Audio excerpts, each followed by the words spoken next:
On ensimmäinen naishenkilö Suomessa, joka on yleisön edessä näitä murskauksia ylipäätänsä harrastanut, elikkä Pienet Silleet.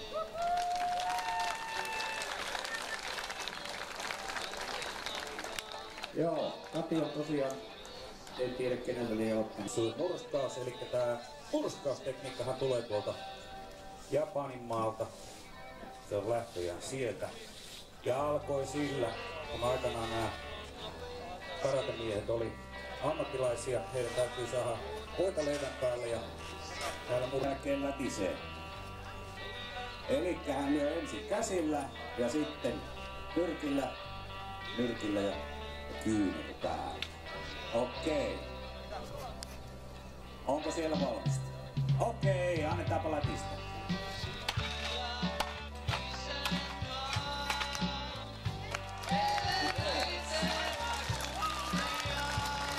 Kati Kallio.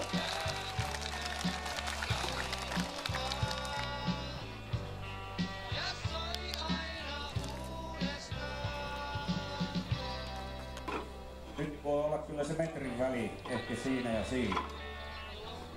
Mennäänkö vielä sinne päin? Ihan kaiken varat. Voitteko pikkusen, onko sinne mahdollisesti mennä? Ihan kaiken varat. Lähde siitä varas sitten. Okei. Joo, otetaan sille tuolta. Okei.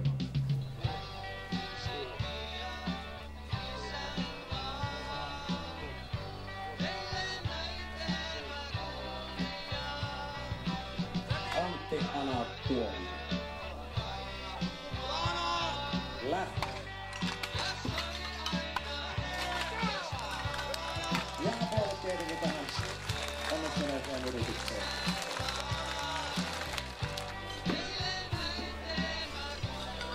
Kertoa saanutta ei kokeilla.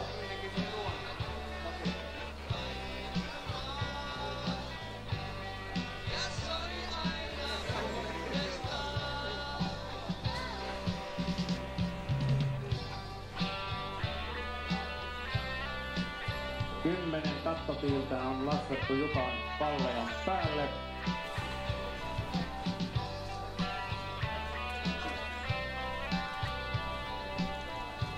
Sitten katsotaan mitä mies kestää.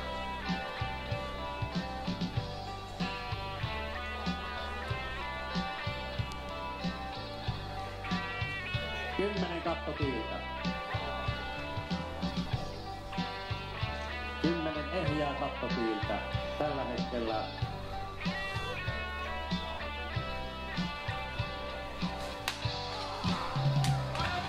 Kahdeksan meni rikki.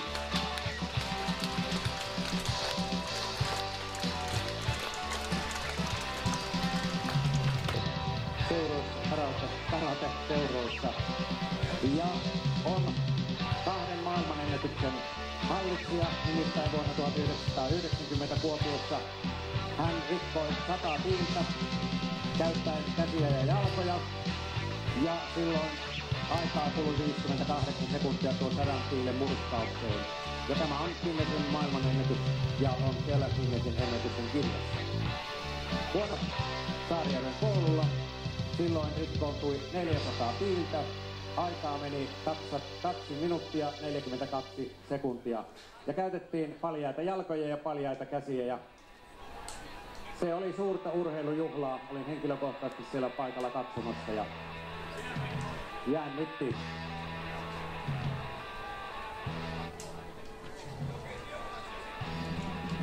Ja viralliset valvojat tässä maailmanennätyskokeessa ovat Taekwondo 3 Tani ja Mustan hallitsija saanut muutama päivä sitten. Nämä herrat valvovat tätä maailmanennätyskoetta ja mikäli ajassa 23-25 sekuntia nämä 100 tiiltä rikkoontuvat paljain jaloin potkittuna, silloin tätä ennätystä tarjotaan Guinnessin ennätysten kirjaan. Mutta alle 25 pitää mennä, yli 25 sekunnin aikaa ei sinne kannata edes tarjota. Seura keskittyy. Iiltä. Aika alle 25 sekuntia, silloin ennätys on tullut ja sitä tarjotaan todellakin Guinnessin ennätyksen kirjaan. Ja Jukka on luvannut mulle, että saat tulla niin lähelle kun uskallat. Ja minähän yritän uskaltaa, nimittäin koitetaan mikrofonin kautta tätä murskausääntä nyt saada tänne ilmoille. Hyvä Jukka! Historiallinen hetki, mikäli tämä ennätyskoe onnistuu. Onko valmista? Ajanotto onko valmiina? Videomiehet valmiina? Lähti! Yli 30. Ennätys on luvassa, mutta noin 50 on mennyt. Yli 50 jo on mennyt. Menee läpi, menee aplaudia tälle miehelle. Tämä ennätys onnistuu.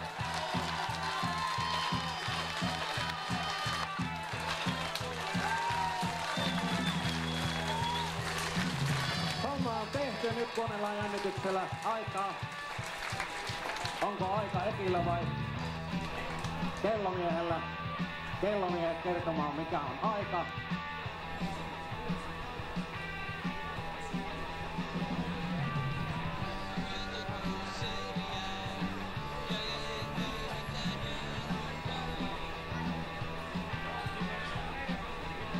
Oho. Arvoisa yleisö, loppuaika oli 26,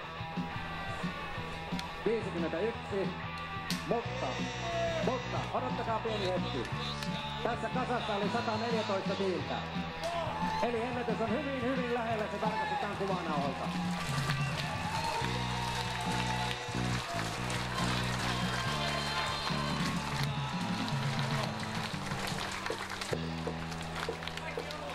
Aivan pieni hetki, että kuvanauha katsotaan ja sitten myöskin saadaan tuo loppuaika. Hei, hemmetin iso käsi näille ihmisille, jotka uhrasivat lomat päivänsä tähän touhuun. Okei, kiitoksia yleisölle.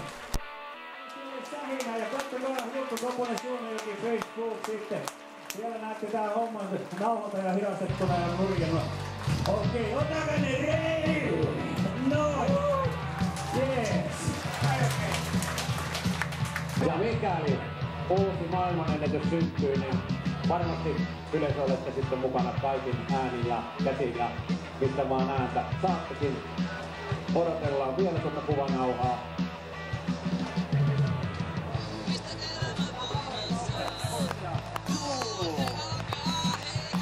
Onnea Jukka! Tämä on 1000 tarjoaja. Yleensä onnittelee sinua. Ja tämän jälkeen uhkapeli ei ollenkaan. Ja tähän vaan seuraavana täällä lavalla uhkapeuri.